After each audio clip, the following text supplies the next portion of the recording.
ฉันมี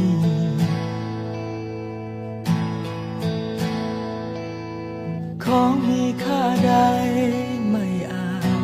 แทนค่าเทียมเท่าสิ่งนี้ความรักสร้างเธอมอบเธอให้ฉันคุ้มครองตลอดไปเจ้าคือดาวดวงน้อยของพ่อจับมือพ่อเอาไว้พ่อจะพาเจ้าเดินข้ามไปสู่ปลายทางที่ดี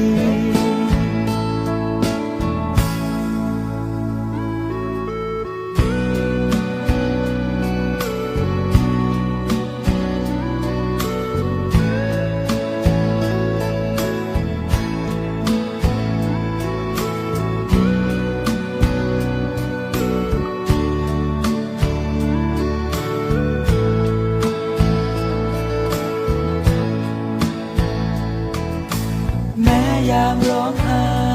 คอยปลอบยามเหน็บหนาวให้ผ้าห่ม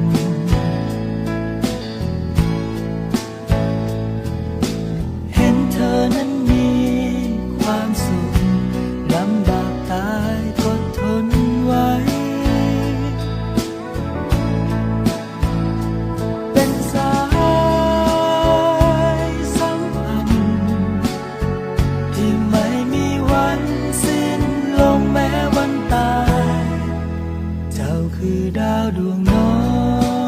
ยของพ่อจับมือพ่อเอาไว้